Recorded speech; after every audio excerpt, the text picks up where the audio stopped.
What's up, pickers and grinners? Welcome to the FretJob. FretJob is a live video podcast where we dig into the bones of the guitar world, and our discussions pretty much touch on anything with strings or anything that makes music. The FretJob is brought to you live from Frizzell Guitars at 816 Stanford Road in Danville, Kentucky, Kentucky's premier guitar store and full-service luthier shop. I'm going to hand it over now to my friend and co-host, the owner and professional luthier at Frizzell Guitars, Mr. Brandon Edwards. Hey, what is up, everybody? Welcome to the FretJob. My name is Brandon Edwards.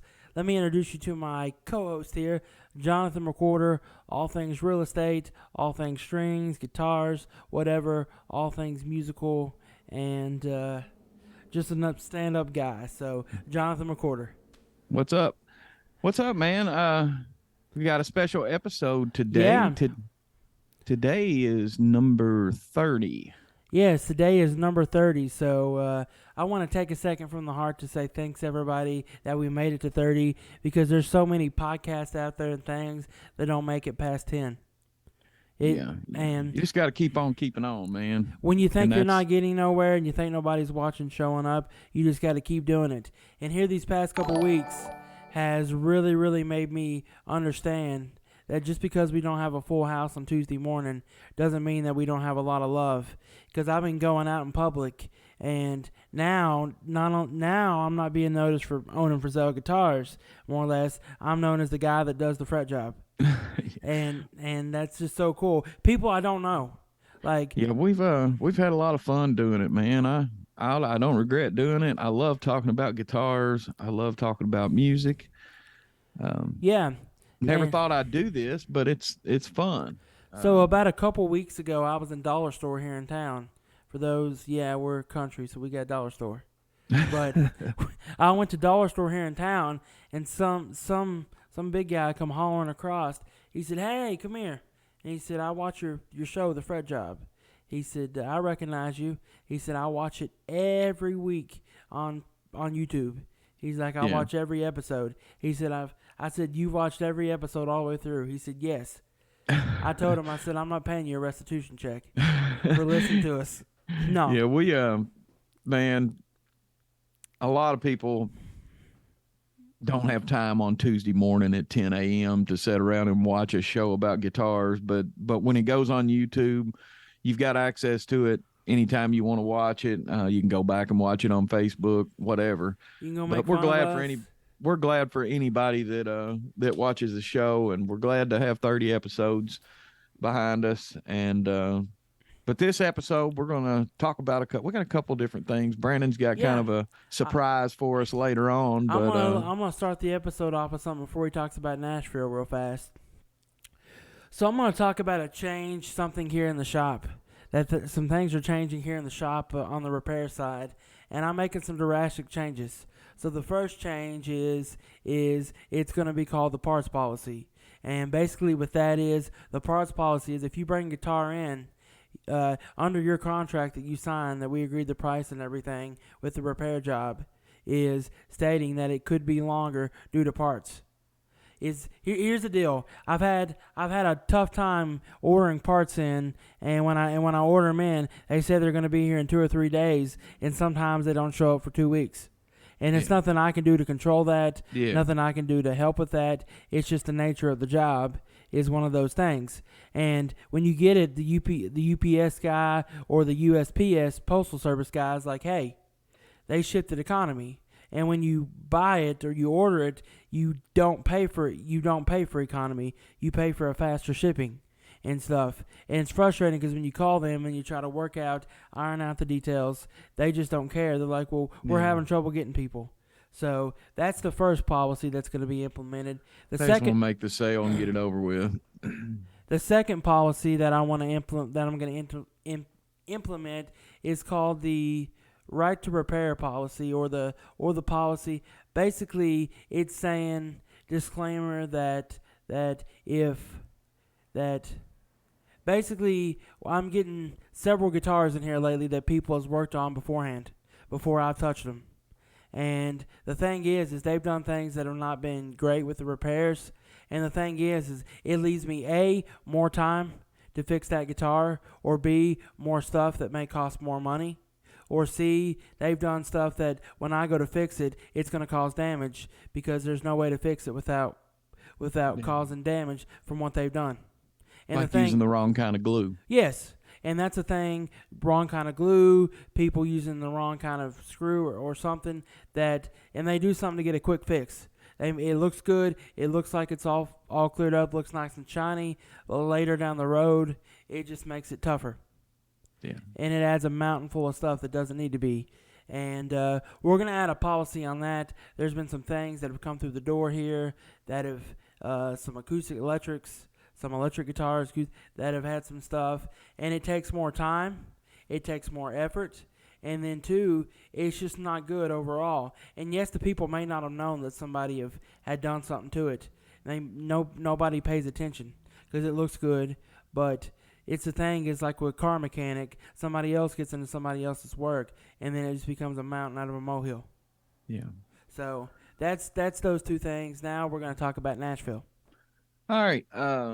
So this past week, we took a trip with some friends and went down to Nashville and had a blast, just like I did last time I went there. What's up, Richard Poole? What's up, Lee Sinkhorn? Good to see y'all on here.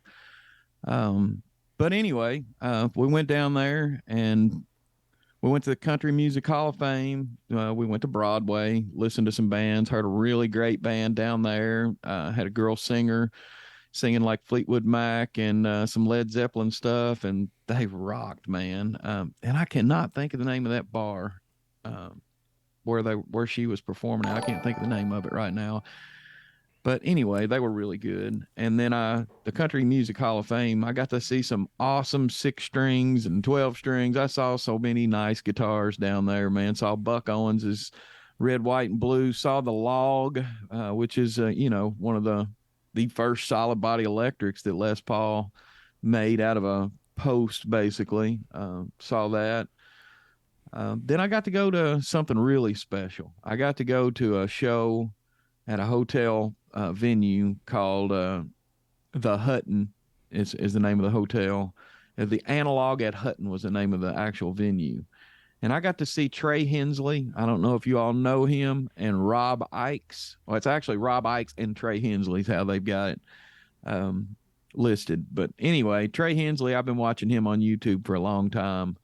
And Richard Poole, I know you've been watching him. He's one of the best flat pickers I've ever seen in my life. It probably has to be one of the best alive. But I really enjoyed that. I love Nashville, man. I mean, did you get to see many shows when you lived down there, Brandon? Yeah, so I'm going to tell you about my favorite show I got to see. So I got the opportunity to see the Grand Ole Opry, and I get to see it at the Ryman Auditorium. Yeah, that's awesome. So it was one of the best performances of my life. So I got there, I had a Nissan vehicle, so there was free valet parking. That was cool as crap because, Nissan's really big down there. Yeah. And I get up here, and it's NASCAR night. So there's all these NASCAR drivers out by their cars as I'm walking in and stuff. And it's incredibly cool. So we get there. I get up there to where I need to be. I'm sitting there in my seat. I'm 2 rows back from the front stage. Incredible night. So Rod Stewart's daughter, they open up. And, wow. I mean, that's just incredibly crazy. Then after that, they have some comedian. He does a few things. Incredible. Then after that, Chris Jansen gets up. Have you ever heard that guy play harmonica? He can play a harmonica flat. Yeah. And so all that stuff happens. And then next, which I thought was super, super, super cool, is next, here come Ashley McBride out. She sang. Oh. Okay. Ashley McBride. That's but this awesome. is where it gets cooler. Ashley McBride nailed the night. And that was early in her, she hadn't been around long at that point. No. And so then they're like, Ashley McBride's like, I know we're not related, but I want to bring this lady out next. And here comes Martina McBride. Oh, cool. She got out there and she rocked the house. When she got done, she said, I want to bring out one of the greatest trios of all time. And she brought out Rascal Flatts. Oh, cool. And let me tell you, if you've ever seen Rascal Flatts, man, this was one of their last performances before they broke up. And I'll tell you what, you want to almost cry your eyes out sitting in front, man. Gary LaVox, he can sing his butt off. Ain't Yeah. no doubt about it. Yeah. He can sing his butt off. And I mean, Yeah, they're good vocalists, man. we need to have a little shout out here. We said we was going to shout him out. Santiago Moran. Moran, I hope I'm saying it right. Moran. Yeah. Yeah, Moran. So Yeah, I got the story, man. I heard you came in the shop and met Brandon and have been watching the Fret Job. Santiago, we are glad to have you on here, man. We appreciate it. yeah. So So anyway, go ahead. You said Martina McBride. When we were at the Country Music Hall of Fame, we actually that was one of the more memorable, one of the bigger exhibits that I saw there was the Martina McBride exhibit. But man, we got to see like Chris Stapleton's knife collection from when he was young, pocket knives. I mean, just like most guys have their old young pocket knife collection. We saw that. We saw the Grammys that Chris Stapleton won, a bunch of them. It was really cool, man. But the Trey Hensley concert and Rob Ikes, that was the highlight of the trip, man. I've never seen guitar playing. Did you go to Gruen Guitars, or did you just go by? I did go in. How was it? Gruen Guitars, or Gruen, however they say it. It was a beautiful place, man. They had the cool murals on the outside. You know, had a Martin on one side with a mandolin and a guitar, and then they had a Taylor guitar on the other side, and it was a really cool building. But man, I saw tons of nice guitars. I played a nice McPherson. Did you play any Martins? I did. I played. I played everything that I could find: 41s, 42s. How were they? They were awesome, man. I mean, not every single one was awesome. There was things I liked about different ones. Probably the best sounding guitar I picked up in there was probably the McPherson, and it was a $12,000 guitar. Did you play No, they did not have a J200 in there. They had a maple one in there. I didn't play it. I've played several maple ones. I'm dying to play a rosewood one, but I like a rosewood J200, man. That's an awesome piece. All right, I played a lot of Martin's special editions in there that they've had made, I guess, for that guitar store. Yeah, so that's incredible. I just can't stress enough, guys. If y'all have not heard of Trey Hensley, check out his YouTube videos, man, and I think you'll want to go see him. He's awesome. I'd like to see. Richard mentioned this the other day. He'd like to see a face-off, like a pick-off between Trey Hensley and Billy Strings. Yes, I was just thinking about that. Yeah, I would like to see those two trade licks. Absolutely. I think I've got my money on Billy Strings. You wasn't with me this past week. It might change your tune a little bit if you had been. Yeah, it but might. I love Billy though. I'd love to see him live. He's another one of the people that I really want to see live. So here's something for y'all that I'll bring up or mention. So yeah, he's been one of those great people that we've seen live and all that, or that we want to see live. But Nashville is an incredible place, and I'll tell you, if you don't know where to go in Nashville, like me, I knew where to go to catch. You know, you closer you get downtown, the more money you spend.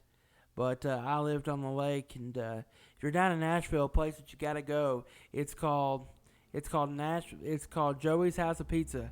And here's the deal with this place: they're from New York, and they're only open from 11 a.m. to 3 p.m. But here's the deal with that: when you go there at 11 o'clock in the morning, there's people that go there at 9 o'clock, line up and wait. Yeah. You're gonna wait about 3 hours in line to get pizza. They're like one of the best pizza places. They're crazy, insane. Another good person to get advice from on like where to eat and stuff is your Uber drivers. If they're local, they can hook you up. Like Hattie B's, we were going to go there, and it was lined up out the door. Princess is better. Our Uber driver told us to go to Prince's, and we did. And I loved it, man. I didn't ever try Hattie B's. Princess is the original, the very first. Princess invented Nashville hot chicken. It was killer, man. See, here's the deal. Princess was the very first Nashville hot chicken. They invented it. People from Princess left and started Hattie B's. Yeah, but now Hattie B's is popular, but they're a lot different. The chicken is. They're according to this driver, she said one of them's more of a wet, one of them's more of a dry rub. The dry rub's the one that I got at Prince's. It was killer. Did it light you up? Not I didn't order it really hot. Yeah, you're right, Rick. Trey is awesome, man. I was just reading some comments. But yeah, I love the place, man. I love Nashville. I loved all the people and the food. We stayed in Music Row, which was a cool place to stay. I mean, yeah, you had to get Ubers downtown. I mean, we didn't stay right downtown, but Music Row was a pretty cool So there's a couple places, area. a couple bars over there that are pretty cool. One night we went to one place and we got to see this jazz fusion group and that saxophone player, and they tore it up. Yeah, and people think, well, I'm not a big country music guy, so it There's wouldn't do music me for any good. everybody To not, here. there's music for everyone. When we walked, I had a friend with me that he's a rock fan. I am too, but he's a big rock fan, and we were walking up, up and down Broadway there. We didn't spend a lot of time on Broadway, but he noticed pretty quick that there was as much rock music coming from those windows of those honky tonks as there was country music. Yeah, so there's Nudies is a good place. Kid Rock's place is incredible. Rock and Honky Tonk. That place, they've had to tell him to turn his music down because it's been so loud. Yeah, that you can tell it's a wild place. We went to Jason Aldean's rooftop How was that? bar. It was nice. I mean, the food there. I'll just be honest. I ordered a Nashville hot chicken sandwich there. I was on a Nashville hot kick, and it wasn't. It didn't compare with whatchamacallits. Now, what was your favorite place? Got a to eat milk at? commercial going on now. Oh. You good. Oh, that's funny. But probably the Prince's. Prince's was probably the best food I've ever eaten out of the 2 trips I went down there. It was killer, man. But I didn't get out and I didn't, I'm not there long enough to really You didn't go to get Paula into where Dean's the restaurant? locals go. So What's that? Paula Dean's restaurant's good. Yeah, I didn't go there. I didn't even see it when I was That's down over there. at Opry Mills. That's over at the mall. Okay. Now that's where we stayed last time was around Opry Mills. Yeah. But anyway, if you got a chance and you can get down to Nashville, if you're living around here close, it's not going to take you that long to get there. I mean, you can be there in less than 3 hours, right close to 3 hours. But yeah, that's right, Rick. There is a reason it's called Music City. Oh, it's incredible. Some of the places. I'll tell you what. I got to go backstage one night to this place, and it was a really cool venue, a famous venue. I can't think of the name, but a lot of people played there. Like a lot of older country music guys played there back in Nashville, and I'm trying to think of the name of it. It's close. It's downtown, but I got to go backstage and work a show one night. And you want to talk about working a show, man? That place is just absolutely bananas. Yeah. That, Tootsie's is a cool place. It's really tight in there, though. I mean, when you get in there, man, you don't have a lot of room to move around. you know what but the it's coolest a cool thing place. I think about Tootsie's is they've got a large supply of Country Boy Brewing on tap. Yeah, they've got a really And that's busy a little place Kentucky there. that's a Kentucky local brand, Lexington. Yeah, Is Country yeah. Boys. So it was good to go. It was good to go in there one night and to see that something reminded me of home. Yeah, yeah. Not And the walls are just covered with pictures, and there was so many people in there you could not hardly move. But they had good musicians on stage in there, really good musicians. Yes, I mean it's incredible. So Matter of fact, I believe our friend Dave that moved down to Nashville. I think Dave has played at Tootsie's, I believe. yeah, Dave has played at Tootsie's. Yeah. There's a guy that I know that there's one bar I went into that had a sign, no wagon wheel. Please don't tip for wagon wheel. No wagon wheel. Yeah, there was literally a sign that said, please don't tip for wagon wheel. And I just thought, I saw footage of Dennis Quaid playing down there. yeah, Dennis Quaid has. He's a killer guy. Yeah, I saw a picture of Alex Miller at Bluebird down there in Nashville, and he was hanging out with Dennis Quaid, or got to meet him. There's like cool. so many killer guys. I worked with a guy that was he played pedal steel for Charlie Daniels for a number of years, and I worked with him. And man, the stories these guys can tell, it's just absolutely just wild. Yeah, yeah. I mean, the stories that these people can tell are just They spend a lot of time on the road, man. A lot of time on the road. But I met a guy that played with Garth Brooks. He's getting ready to open a honky tonk down there Where at? on Broadway. I don't know. I can't remember what the Friends in Low Places. He's gonna, yeah, maybe it's gonna go on the old Cotton Eye Joe's. It's right kind of across from Tootsie's on the Bridgestone end of Broadway. Legends Corner. That's another killer place to go. Yeah. So. And if you go down there, man, utilize the Uber thing. It's a lot easier than trying to drive around down there. And find a part. Yes, because I didn't do the Uber thing. So it's almost impossible. And the parking is a scam if you go to the wrong place. The first Uber we got, the dude showed up in a Tesla Model Y. I mean, that thing does like 0 to 60 in 3 seconds or low threes. It was crazy. And he got in it for us and kind of got a little crazy downtown with it.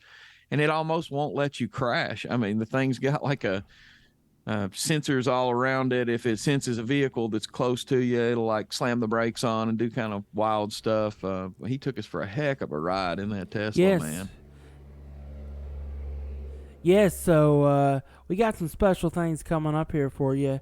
So we're going to take 5 seconds and we'll be back with something special. Yep.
FretJob.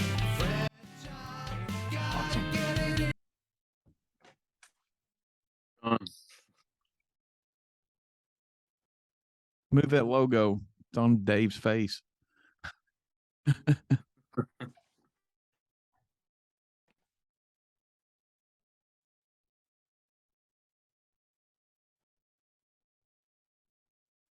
logo is there. You go. Good job.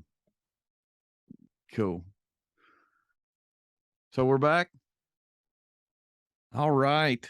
So we are back with Dave Strumfeld, who I did not realize he was going to be here today, but he is coming to us from Nashville, Tennessee. Yeah. And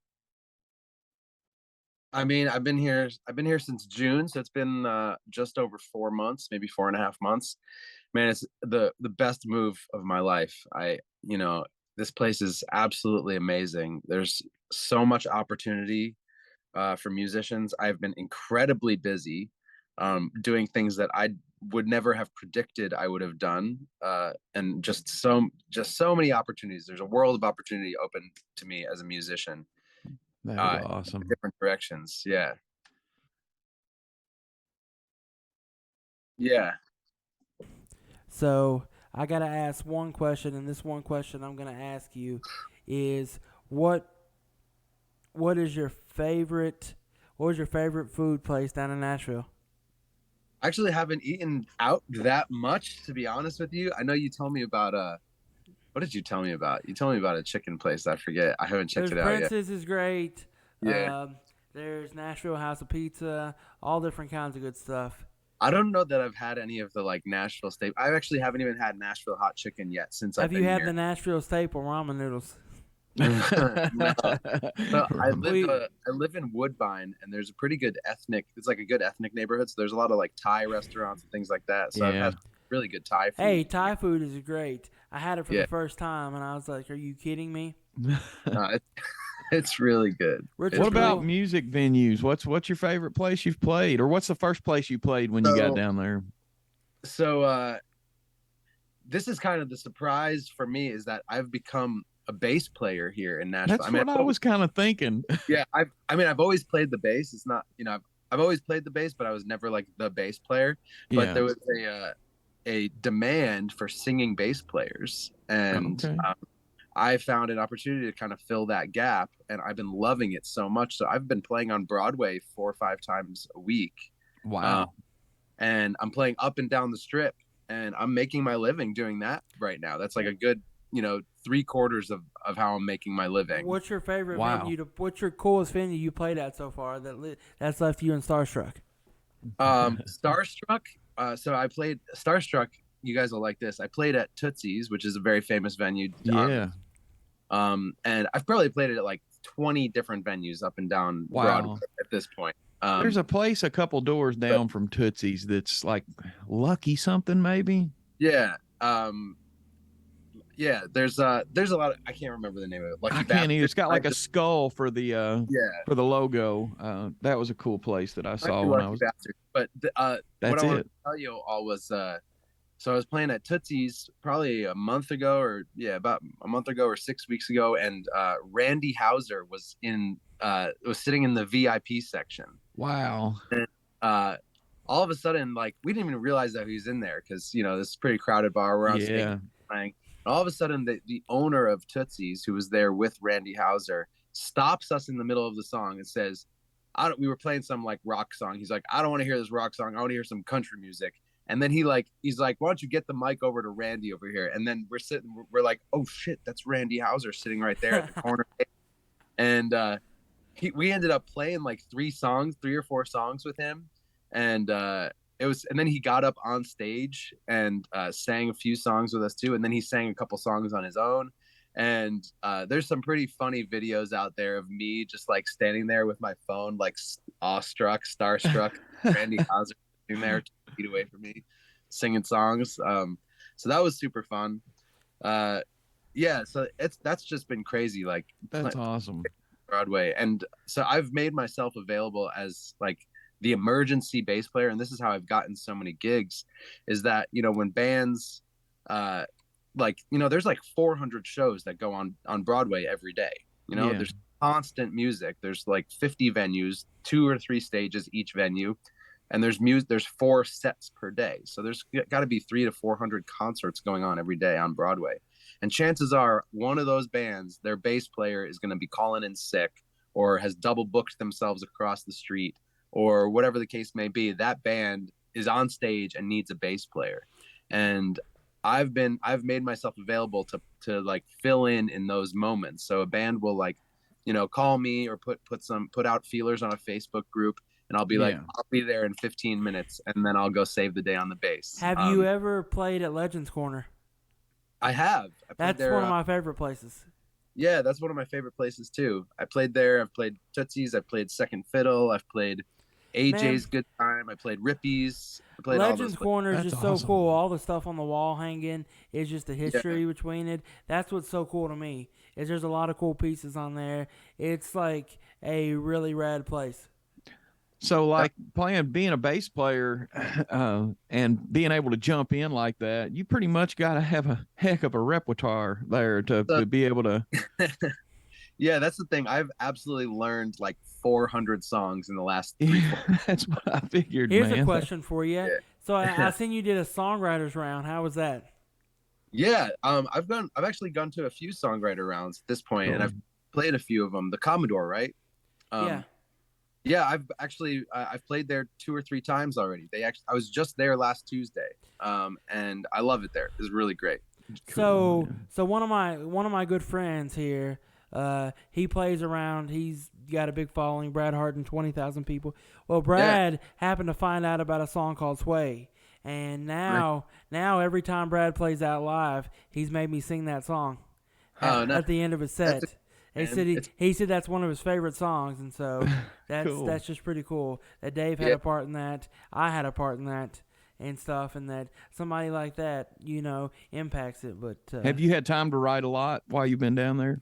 Yeah, I've been not as much, actually, not a lot. I've just been so busy, but I've been doing a few co-writes, which has been really, really fun.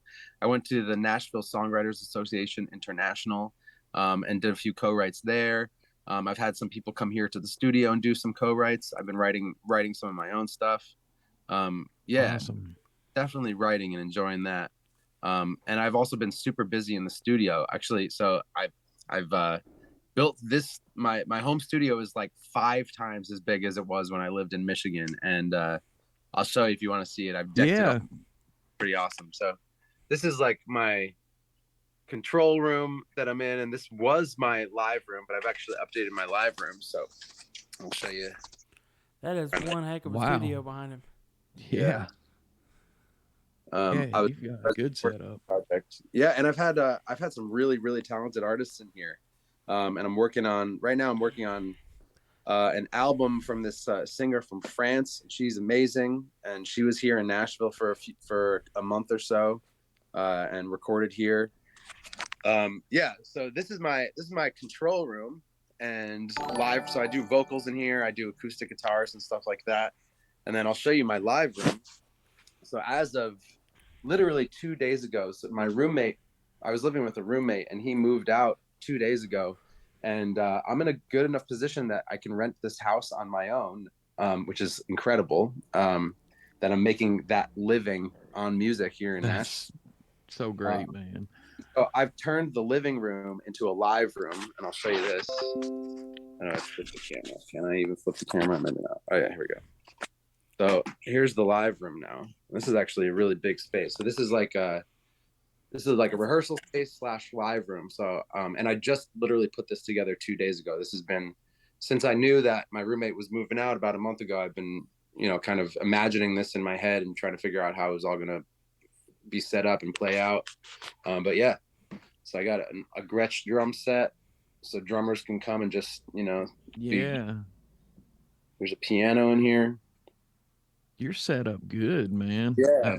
That's a lot of space for one guy down there. I mean, I bet a lot of people don't have that. This space looks very oddly familiar. This space, does it? Was there a studio in here before or no? No, there was no studio in here before. Okay, never mind. It looks like the studio where I recorded Sway, and where I recorded Sway in the first song that I can't remember the name of. Yeah, 15 Studios. I actually ran into him at a show. I was playing bass with this band, Los Swamp Monsters, and he was at the venue. And I was like, hey, I kept looking at this guy in the crowd, and I was like, I know this guy.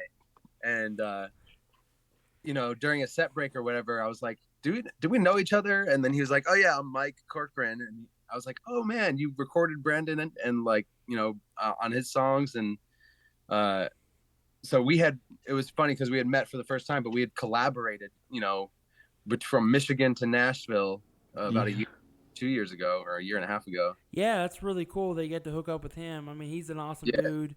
you're an awesome dude. So I mean, two great people get to connect and to be able to share ideas with each other. Yeah, I'm actually taking some influence from his studio, and I'm actually planning on going to check out his studio pretty soon. It's really nice. I mean, it's it's a really nice place. That's what made me think of that. It's because his was kind of similar, but Richard Poole says writing music is the most rewarding and part of hello music to Isabella. him. Sure, it is. I love writing music, man. Yeah. Hello Isabella. So So have you been writing with? So aren't you doing like songwriter classes? Don't you do that too, or offer that? I do offer that. I've actually had a couple of students that Have you? that I've been working with here. Cool. Yeah. Um, You're it's kind of an hard. all around guy, man. You're doing it all. I've got a foot in every door. Like I'm doing a little bit of this and a little bit of that. Yeah. that's a good. Ain't that a it's country song? Little bit of this and incredible. I don't know. Yeah, it's just crazy how just how much opportunity there is here and how you know how I've been so busy. It's crazy. See, I imagined it so differently. I imagine when somebody goes down there that it's super tough to get into But you're even the talking about right a guy crowds. you're talking about a guy that's one of the most talented guys I know here. I don't think it's I ever just going to be tough for mean him. I just mean being able to get out and meet the right people. For I him, figured I that knew would it. be hard. I knew it going in, and he would fit in right away. I knew it. I knew that there'd be no trouble for him.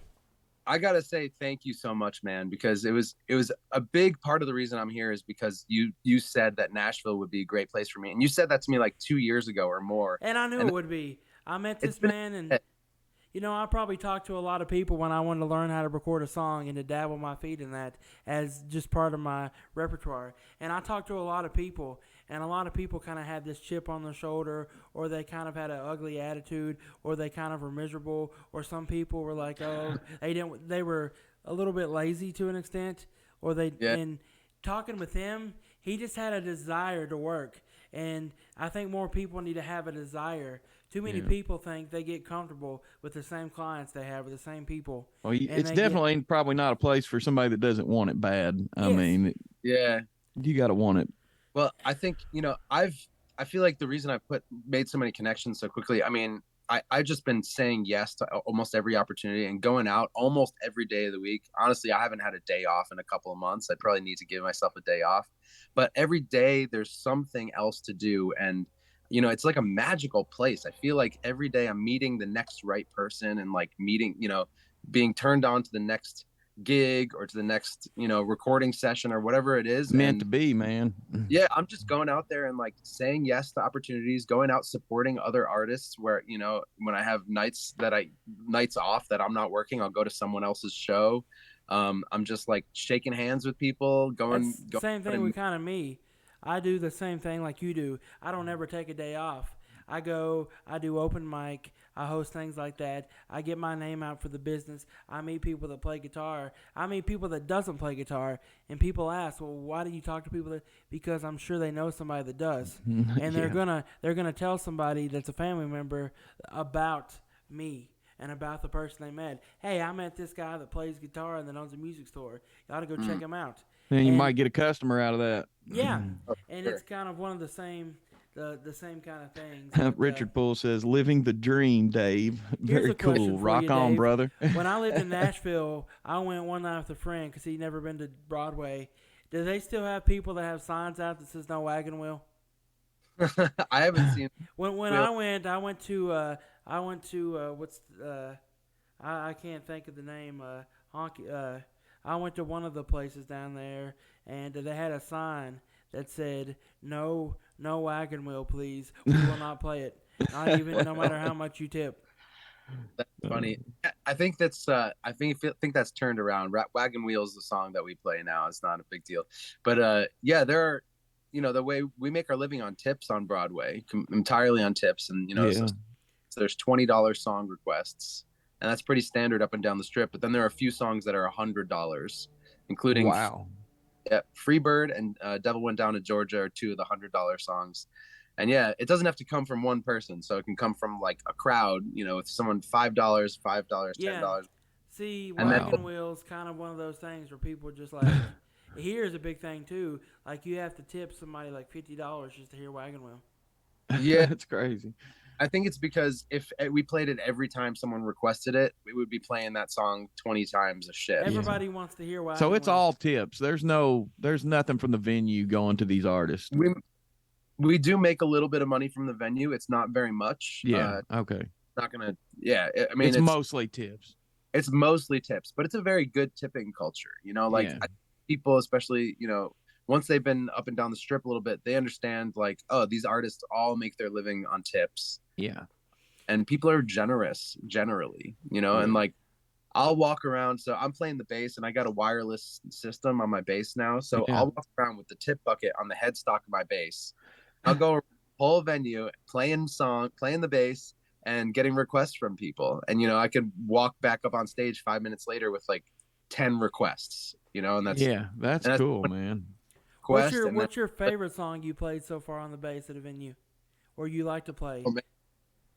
That's a tough question. There's some really fun songs. I really like Dixieland Delight by Alabama. That's just that's a good song.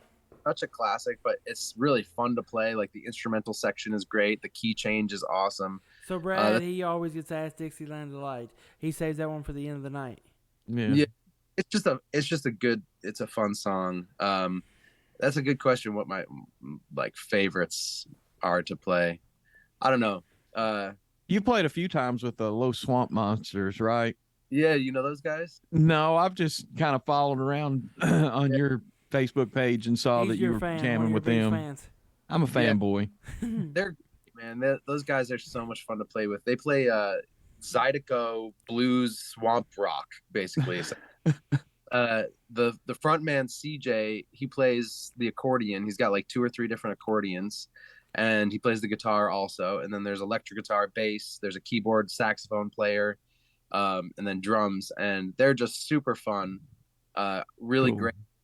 Really fun to play with. They were actually the first band that I played bass with here in Nashville, and playing with them kind of gave me the courage to be like, hey, I could do this. I could do this more, I could be a bass player here in town. I'm glad you found that little niche there, man. I'll tell you that the music community here is incredible, and I'm so grateful for every one of the musicians that I've played with. The bass community, we're so supportive of each other. We're getting each other gigs, and just the music community in general, downtown, and the songwriter community. People are supportive as hell. I give it 5 years, and this man's gonna be playing bass in the Opry. Not bass. I'll be playing my own music. Like wherever life and music takes me, I'm gonna do it. But I'm telling you, like, it's just I'm so fulfilled right now in my life because I'm working hard in music, making a really decent living, and I'm enjoying every minute of it. There's never a day that I'm not grateful to be here and grateful to be working as much as I am and having a blast, And I think it's because you're so open to what you just said a minute ago, where the road takes you in music. Oh, yeah. I mean, that's the reason you're going to be still doing music years from now. I mean, I think you'll be able to do this from now on, man. Oh, I'm sure of it. I've dug my deep. I'm not going anywhere. There you go, man. Yeah, that's what you got to do. That's incredibly great. So my mom's even watching today. Hi, Mom. Yeah. Yeah, man. Well, I heard you were Jonathan. I heard you were in Nashville. I wish I was, man. We were only there for a couple of days, and then it just gets away from you so fast. We went to Broadway. Check-in time wasn't until like 4 p.m. So we went to Broadway that night and walked around, and that's when I saw that band a couple doors down from Tootsie's there that was really good. But then the second night, we got tickets for general admission to see Rob Ikes and Trey Hensley at Analog at Hutton, at the Hutton Hotel. And man, I was blown away. He's like a flat picking master. He's bluegrass style. It was killer, man. Were you there this weekend, Halloween weekend? I don't know if he's still there or not. No, were you there? Yes. Yeah, we were there. Well, actually we went, no, not on the weekend. We were there. We got there Tuesday. We were there Wednesday, and then Thursday afternoon we were gone. Got it. Because I played I played probably 5 or 6 shows this weekend, and I dressed as a banana for the whole show, for the whole weekend. I had Dress up as Halloween, a banana. That's awesome, man. and I was just like the banana bass player. It was really fun, That super is fun. cool. Yeah. Yeah, I wish I'd have been down there for the weekend, man. I'd love to come down there and know where you're gonna. Next time I come down there, I'm gonna hit you up and see where you're playing, man, because I want Yeah, to come see it. I'd love to see you, both you guys. Yeah, Really. we'll come down. Yeah. I tell him I'm gonna make a trip down to see him. I got a bunch of people I need to come down and see. Yeah.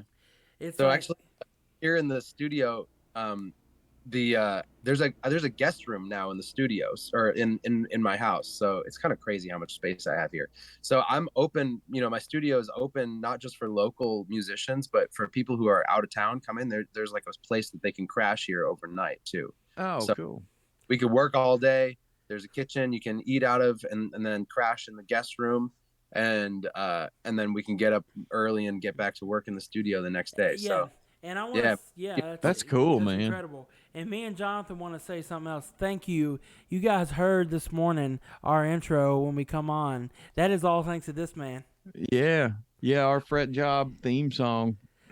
Yes, I mean that is just. We'll forever use that, man. that's amazing. That's actually one of the first things that I recorded in this studio when I moved here was Cool. that, guys. Well, we feel absolutely honored. And another thing I want to say I feel honored is this man here. We're going to see him do some incredible things, and it's just been incredibly great the things that this man's accomplished. And who knows, me and John may be down in your studio recording something together. I hope to see you guys there. I'm grateful for both of you, like having me on a few months ago, and then once again today. And then, like I said, like 75, if not more, % of the reason why I'm here is because Brandon, you put it in my head that Nashville was the place, and that really like tipped the scale for me. And yeah, congratulations to you guys on 30 episodes. Yes. Like, thanks, man. We're still trucking along. Yeah, you got to hear Jonathan's new song he wrote, "Backwoods Barbie." Coming out soon. Right. Yeah, man, it's cool that you guys are doing so well and sticking with it. You have a lot of perseverance and persistent energy with. Yeah, your new shop looks awesome. I've been seeing the videos and stuff. It does look awesome, man. I love the shop, man. It's he's got so much more space over there, man. And, it's more inviting to play music in there now. Yeah, for sure. Yeah, so a lot of cool things. Last week we had Jessica Blankenship with the Kentucky Music Hall of Fame. That was incredibly cool. And they had a lot of fun highlights from their induction ceremony Saturday, which was really cool. And you don't realize how many of your musicians came out of Kentucky that were big. Yeah. Yeah, there's a lot of them, man. My favorite, probably Ricky Skaggs. Yeah, going through the Hall of Fame down there, we toured the Country Music Hall of Fame when we were down, and it was unreal how many people were from Kentucky. I read every little plaque that I came to. I'm that guy, and a lot of those people are from Kentucky, man. There's a lot of talent from here. Yeah. Well, that's so cool. Yeah, well, Dave, man, we appreciate you coming on today, man. We grateful for you guys. Thank you so much for having me. Hey, and everybody, thanks. Stay tuned for the next 30 episodes. yeah, man. Next time I come down, I'll give you a holler. Yeah, for sure. And if anyone of your viewers wants to come check out the studio, you can contact me. I've got davestrumfeld.com. And you can find me there. You can get some info on the studio. And, Patreon, you on there too, right? Got a Patreon, and that's where I do a lot of my original music is going through Patreon, and I've got like 15 or so really amazing supporters on there who I'm so grateful for. I love it.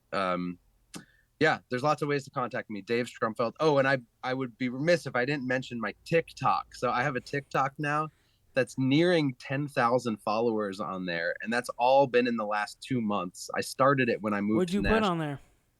It's Travels, right? It's just me like rushing off to gigs downtown, and playing gigs downtown and doing live streams. And it's just, I basically document all of the craziness that goes on in my life here in Nashville. So it's not just the music, it's the grind. It's the music, grind. It's they're being like, I just got a 911 call that a band needs an emergency bass player to come fill in right now. Cool.